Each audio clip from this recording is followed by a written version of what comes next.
हाँ जी, तो कैसे हो? मैं हूँ अरसल मलिक। अगर आपसे पूछा जाए कि 10% फ्लैट लोन सस्ता है या 15% रिड्यूसिंग लोन, तो आप कौन सा चूज करोगे? लोग यहीं पे हजारों का नुकसान कर बैठते हैं, तो आपके साथ ऐसा ना हो इसलिए मैं आपको बताने वाला हूँ कि कौन सा लोन आपके लिए बेनिफिट देगा। तो आज हम जानेंगे नंबर और कैलकुलेशन का गेम। जो 10% फ्लैट लोन महंगा है 15% रिड्यूसिंग लोन के मुकाबले, वो कैसे, आज इस वीडियो में हम जानने वाले हैं। नंबर 1, इंटरेस्ट किस पे लगता है? रिड्यूसिंग लोन में जो आपका अमाउंट बचा हुआ होता है उस पर लगता है। जैसे कि आपने 10,000 रुपए 2 किस्त में जैसे जमा कर दिए हैं, 90,000 बचे, तो उस पे जो आपके अमाउंट लगेगी वो 10,000 घट के लगेगी। ना कि जैसे फ्लैट इंटरेस्ट में जो अमाउंट होती है आपकी 90,000 होती है, तब भी उसमें भी फ्लैट लगती है, जैसे 1 लाख के ही हिसाब से लगेगी, ना कि जो आपकी अमाउंट कम हो गई है उसके हिसाब से लगे। उसमें फ्लैट इंटरेस्ट में ऐसा नहीं होता है जैसे कि रिड्यूसिंग बैलेंस में होता है। पॉइंट नंबर 2, ईएमआई के साथ क्या होता है? फ्लैट इंटरेस्ट लोन, उसमें हर ईएमआई के बाद सेम ही इंटरेस्ट लगता है। जैसे आपका अमाउंट कम हुआ या नहीं, उससे बैंक को कोई फर्क नहीं पड़ता, वो सेम ही फुल अमाउंट पे आपको चार्ज करते हैं। बात करते हैं रिड्यूसिंग लोन की, लेकिन रिड्यूसिंग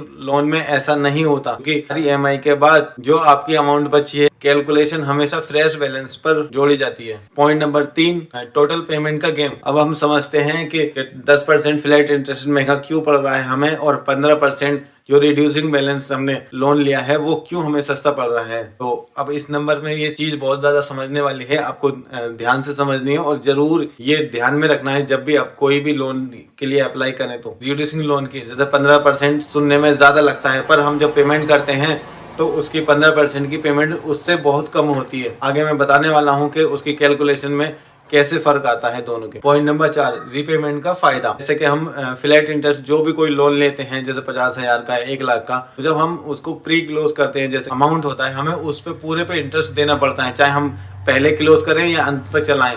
और उसका जो एक अमाउंट सेट है वो पूरा ही देना होता है, उसमें कोई नेगोशिएशन नहीं होती है।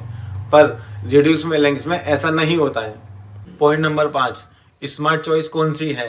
अब मैं आपको बताता हूँ कि आपको कौन सा लोन लेना चाहिए, कौन सा नहीं लेना चाहिए। 10% पे भी आपको फ्लैट इंटरेस्ट लोन ले तो नहीं लेना चाहिए, और आपको 15% पे भी रिड्यूसिंग लोन मिले तो आपको ले लेना चाहिए। क्यों, वो उसको अब मैं और बताता हूँ। पॉइंट नंबर 6, हम इसी चीज को एक एग्जाम्पल से समझ लेते हैं।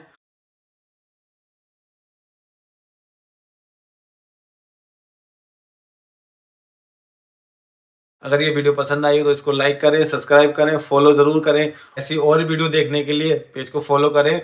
शुक्रिया।